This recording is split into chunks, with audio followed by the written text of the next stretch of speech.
Hey, what's up everybody? It's TJ with Sanctified Homes, and today I wanted to talk to you about one of the number one questions you should ask any builder that you're talking to or interviewing about building a custom home or just a home in general for you.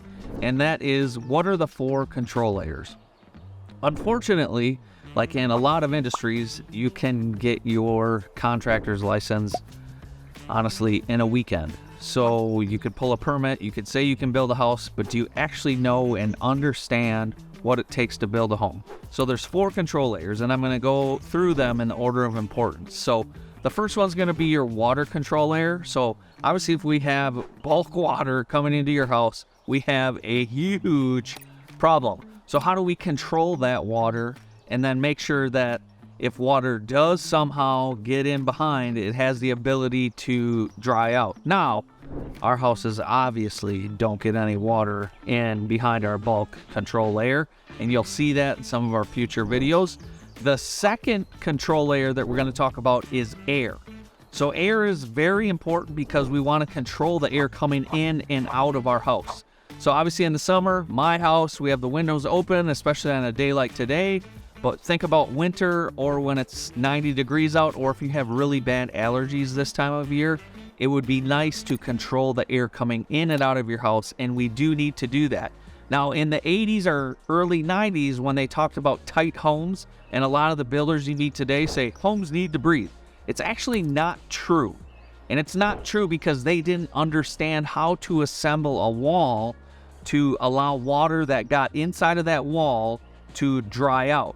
Now, homes built a long time ago in the 60s, you take them apart, you hardly see any insulation, you don't see any mold, anything like that. Well, that's because you're taking all the air in your house and it's going out, and you have fresh air coming in, so nothing gets wet. It can dry out in time and doesn't allow mold to grow. However, that's not good for your pocketbook, especially when we're talking about the rising costs on energy and stuff like that. Our third control layer we're going to talk about and ask the builder about and make sure they know is the vapor control layer.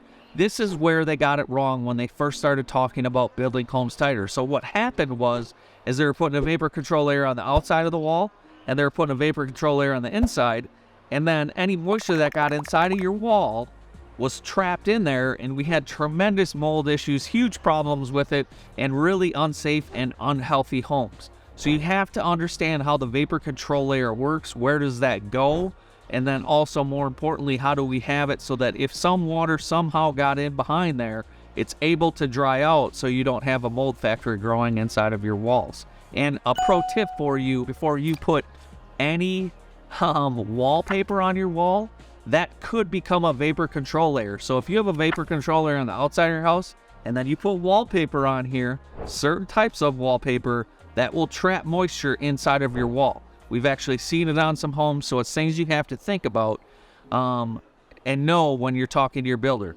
The fourth control layer is the thermal. So most people know that as insulation.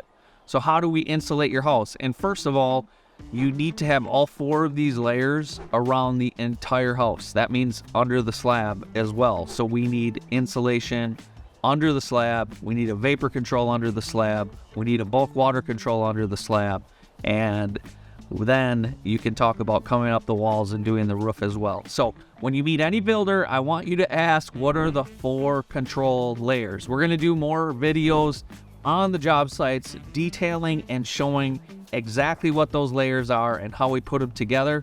But this was an important video because I'm seeing a lot of stuff being built out there right now, and to be quite honest with you, it's not being detailed and done properly. Most of you, for example, now are driving through neighborhoods and you see Tyvek, it says on it, that's wrapped around a house. Great product if it's installed correctly. 90% of the time it's not, so you're going to get water behind that. And anybody that tells you that they don't get water behind their siding is lying. All siding gets water behind it. Your bulk control layer for water is not your siding. So again, ask any builder you meet what the 4 control layers are, and what are they again? We have water, we have air, we have vapor, and thermal. I hope you guys enjoyed this video, and we'll chat with you soon.